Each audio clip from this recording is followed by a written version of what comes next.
यानी यंग बचपन में भी यंग था और बुढ़ापे में भी यंग था, तो Young's modulus, Young's modulus. Basically इसके पहले अगर मैं देखता हूं, एक थोड़ा सा आपको बताऊं, तो ई जो है ना, ये किसके ऊपर डिपेंड करता है? यह जस्ट डिपेंड्स अपॉन, हम जो टॉपिक पढ़ रहे हैं वो है इलास्टिसिटी। इलास्टिसिटी यानी प्रॉपर्टी ऑफ मैटर, क्योंकि मैटर कहाँ पे कौन सा सिलेक्ट करना है उसके पहले उसकी प्रॉपर्टी जानना जरूरी है। तो it just depend upon nature of material and direction of force applied. ये दो वेक्टर्स पे डिपेंड करता है कि किस तरह की, किस डायरेक्शन में फोर्स अप्लाई करा और नेचर ऑफ मटेरियल क्या है। अब उसके बाद में अपना जो नेक्स्ट काम था, Young's modulus, Young's modulus, Young's modulus. तो मैंने आपको कहा था कि बहुत बार मुझे ये डायग्राम बनाना पड़ेगा, वो तुम्हारे जहन में आ गया होगा। ये एक वायर है, इसकी लेंथ L है ना, इस पर हम फोर्स लगाएंगे तो इसकी लेंथ क्या होगी बेटा? थोड़ी बढ़ेगी, बढ़कर डेल्टा एल होगी जब हमने फोर्स लगाया। ये डिफॉर्मिंग फोर्स ही इंटरनल फोर्स होता है, यानी रिस्टोरिंग फोर्स होता है। तो यहाँ पर क्या प्रोड्यूस हो गया? Longitudinal stress. लॉन्गिट्यूडनल स्ट्रेस कितना आया? एफ अपॉन ए। एफ अपॉन ए कितना होगा? पाई आर स्क्वायर। अगर इसकी इनिशियल रेडियस क्या है? आर। तो लॉन्गिट्यूडनल स्ट्रेस किसके बराबर आया? F upon A. Longitudinal strain किसके बराबर आएगा? Change in length upon original length. What is Young's modulus? Young's modulus है within elastic limit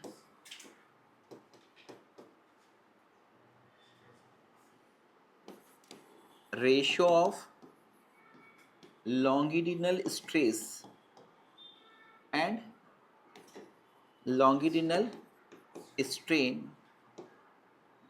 is y is Young's modulus. तो यंग्स मॉडुलस के लिए फॉर्मूला क्या हो गया?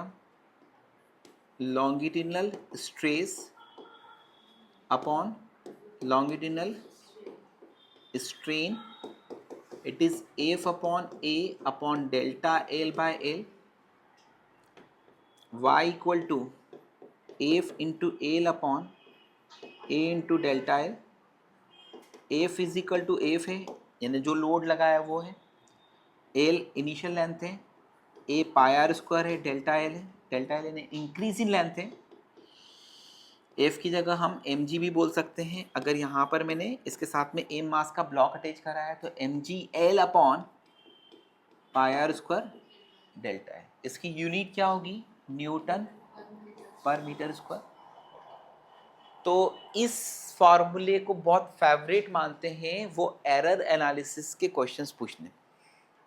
जब एरर एनालिसिस पे आपको पढ़ाऊंगा पूरा कोर्स खत्म होने के बाद में, तो सिंपल है वो, अभी भी आप सीख सकते हो थोड़ा सा बेसिक डिफरेंशिएशन अगर आपको आता है तो। यंग्स मॉडुलस इज सिंपल, क्या कि एक वायर दिया जाएगा, उस पर कुछ फोर्स लगेगा, है ना। फोर्स लगने के कारण उसका इलॉन्गेशन या कंप्रेशन दोनों हो सकता है। रॉड का कंप्रेशन होता है, वायर को ऐसे कंप्रेस करना हम थोड़ा सा विजुअलाइज नहीं करते हैं, ठीक है, क्योंकि इधर कंप्रेस करने जाएंगे तो वायर बैंड हो जाएगा। तो यंग्स मॉडुलस में मोर, मोरे नहीं है, मोर है, ठीक है। तो मोर यानी पिकॉक नहीं है, मोर है, ठीक है। तो कुल मिलाकर more about Y, okay, more about Y. तो Young's modulus is especially measured for those solids whose one dimension is very large as compared to other two, like wire, rod, etc. समझ में आया? ये उन चीजों के लिए मेजर होता है, जिस सॉलिड्स के लिए मेजर होता है जिसका एक डायमेंशन है ना, लेंथ बहुत बड़ी होती है अदर टू की। यानी रॉड है, वायर है, उसमें लेंथ ही ज़्यादा होती है, बाकी रेडियस या ब्रेड्थ और हाइट क्या होती है, कम होती है। तो उनके लिए स्पेशली मेजर्ड होता है यंग्स मॉडुलस। सेकंड है Young's modulus for liquid and gases is 0, क्योंकि लिक्विड एंड गैसेस की कोई लेंथ नहीं होती, तो उनके लिए यंग्स मॉडुलस डिटरमाइंड नहीं होता, सॉलिड्स के लिए ही होता है। And Young's modulus for rigid body is infinite. Rigid body का मतलब यह है कि जिसमें फोर्स लगाने में उसमें डिफॉर्मेशन नहीं है ना। जैसे फिजिक्स में हम लोग स्टोन को ऑलमोस्ट रिजिड मान लेते, उस पर फोर्स लगाते हैं तो क्या होता है, उसमें डिफॉर्मेशन नहीं होता, ऑलमोस्ट थोड़ा सा ही होता है। तो exactly Y is inversely proportional to delta L. अगर डेल्टा एल टेंड्स टू 0 होगा ना बेटा, रिजिड बॉडी के लिए डिफॉर्मेशन नहीं होता, तो डेल्टा एल क्या होगा, टेंड्स टू 0 होगा, तो वाई टेंड्स टू इन्फिनिटी, है ना।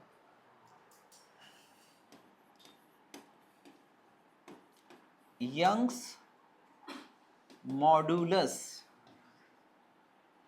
इज independent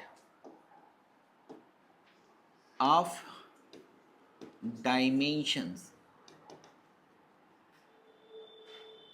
डायमेंशन यानी that is length and radius. Length और रेडियस पे डिपेंड नहीं करता, डायमेंशंस पे डिपेंड नहीं करता। And it also independent of load.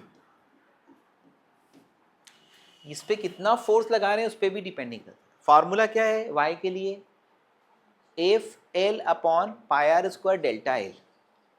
तो अगर आपने लेंथ ऑफ द वायर एक है वो एल रखा पहले, दूसरा 2l रख दिया, उतना ही लोड लगाने पर y नहीं चेंज होगा। y is independent because it is basically किसके ऊपर डिपेंड करता है, नेचर ऑफ मटेरियल पे। नेचर ऑफ मटेरियल डायमेंशंस पे डिपेंड नहीं करता। अगर एक वायर की लेंथ एल है तो उसका यंग्स मॉडुलस y होगा, और उसकी लेंथ 2l होगी तो यंग्स मॉडुलस 2y नहीं हो जाएगा। क्यों? क्योंकि जो वायर की लेंथ एल थी उसमें mg4 लगाने पर इलांगेशन डेल्टा एल हुआ। अगर वायर की लेंथ 2l हो गई तो उस पर mg फोर्स लगाने पर इलांगेशन 2 डेल्टा एल हो जाएगा, डबल हो जाएगा। ओके, तो 2l/2 डेल्टा एल क्या होगा, खटखट, यानी कि वही फॉर्मूला आ जाएगा जो पहले था। तो Young's modulus is independent of dimension, length radius वगैरह पे डिपेंड नहीं करता है। यंग्स मॉडुलस किसके ऊपर डिपेंड नहीं करता है, अप्लाइड फोर्स पे। It just depends upon nature of material. यानी अगर स्टील का वायर है तो उसका यंग्स मॉडुलस अलग होगा, कॉपर का वायर है तो उसका यंग्स मॉडुलस अलग होगा। स्टील के वायर का यंग्स मॉडुलस ज़्यादा होता है कॉपर से। अगर स्टील का वायर है तो उसका यंग्स मॉडुलस अलग होगा, रबर का वायर है तो उसका यंग्स मॉडुलस अब अलग होगा। The Young's modulus of steel is more than rubber, यानी steel is more elastic than rubber. Steel is more elastic than rubber. अब तुम्हें कैसे लगेगा कि स्टील मोर इलास्टिक है रबर से? तो जैसे यहाँ पर हम लिख देते हैं steel is more elastic than rubber. Rubber क्यों भैया? क्योंकि दोनों के सेम शेप और साइज के दो वायर्स लेते हैं, दोनों में सेम फोर्स लगाते हैं, तो जिसमें इलॉन्गेशन ज़्यादा होगा उसका वाई क्या होगा, कम होगा। आया समझ? सुनो मैं आपको समझा रहा हूँ। ये मेरा एक वायर है, ये काय का है बेटा, स्टील का।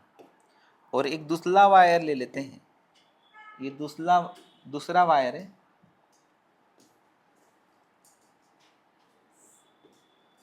ये काय का है, रबर का। दोनों की लेंथ सेम है, दोनों की रेडियस सेम है, दोनों में सेम फोर्स लगाया, दोनों में सेम फोर्स लगाया, तो elongation in steel wire is less than elongation in rubber wire. Y यहाँ पर किसके बराबर है, F L upon A into delta L. ये सेम है, इसका मतलब क्या है, Y is inversely proportional to delta L. तो डेल्टा एल रबर का ज़्यादा होने के कारण Y of rubber is less than Y of, तो steel wire is more elastic than rubber. Elasticity means what, the nature by which a material resist any change produce in it. अगर एक wire में यहां पर हम force लगाने पर ज्यादा विरोध कौन कर रहा है, उस फोर्स का स्टील कर रहा है, तो ये ज्यादा इलास्टिक। जो ज्यादा अपोज करता है एक्सटर्नल डिफॉर्मिंग फोर्स का और जिसकी लेंथ कम बढ़ती है वो ज्यादा इलास्टिक है। रबर क्या है, कोई अपोज नहीं करता, खींचते हैं तो खींचा चला जाता है। आया समझ में? तो इसलिए स्टील से कम इलास्टिक कौन है, रबर। तो अभी मैंने यहाँ पे मोर अबाउट यंग्स मॉड्यूलस बताया। मोर अबाउट यंग्स मॉड्यूलस में Young's modulus of rigid body कितना आया, infinity. Young's modulus of gases and liquids क्या आया, 0। फिर मटेरियल्स के यंग्स मॉड्यूलस का कंपैरिजन जो है उसका मतलब ये है कि जो मटेरियल जितना ज़्यादा अपोज करता है किसका, एक्सटर्नल फोर्स का, वही मटेरियल उतना ज़्यादा इलास्टिक है। ठीक है।